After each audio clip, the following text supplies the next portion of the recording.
Moi c'est Thibaut. Et moi c'est Véro. Tous les deux on a créé les pains des paysans. On travaillait à Lille, tous les deux dans l'environnement. Et on avait envie d'une autre vie, un peu plus en cohérence avec nos convictions et aussi un travail qui englobe notre travail, notre vie personnelle, le respect de la terre et le respect de l'homme. On va dire ça comme ça. On a commencé cette année le Tour de France chez des paysans boulangers. Et petit à petit, on s'est vraiment spécialisé sur le pain et aussi formé. On a passé le CAP boulanger en candidat libre. Donc on a fait à la fois des stages en boulangerie traditionnelle pour apprendre à faire tout ce qui est travail habituel des boulangeries traditionnelles, les pâtes feuilletées, les baguettes, choses qu'on ne faisait pas forcément chez les paysans boulangers. Où là, on a travaillé surtout sur du pain au levain avec d'autres techniques, on va dire, avec du pétrissage manuel, des fours à bois. Ce qui est l'intérêt aussi de rencontrer plusieurs paysans boulangers, c'est qu'on a vu différentes approches, différentes techniques, différents outils de travail aussi au niveau des fours, et ça nous a permis de créer un peu notre sauce avec leurs différentes approches du pain, quoi. On va dire qu'on en est au début.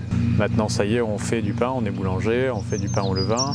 On travaille avec des farines issues de variétés anciennes, issues de semences paysannes, qui sont cultivées localement par un agriculteur qui est dans le Pas-de-Calais, qui travaille sur la sélection des variétés qui soient à la fois intéressantes pour la partie culture, mais aussi pour la partie panification. On ne fait que la partie du boulanger, mais en même temps, on a eu l'opportunité qu'un couple d'amis nous cultive 1 hectare de blé dans lequel on est d'ailleurs. Dans quelques semaines, ça va être la récolte et on va encore franchir un cap, on va dire, sur ce point de vue-là.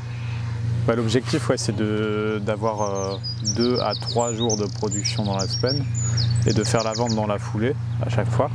Il y a quand même une partie du travail qui, à terme, sera de faire la farine, de donner un coup de main quand il faudra transporter le blé ou autre. Enfin, nous, on ne veut pas avoir justement de commerce permanent. Souvent, les gens ont en tête le schéma de la boulangerie, où il y a ce commerce ouvert 6 jours sur 7, voire des fois plus. Le boulanger, il est un peu esclave de la baguette qui doit être prête à 6 h du mat, quoi. On veut aussi retrouver quelque part le choix des temps où on vend, des temps où on produit.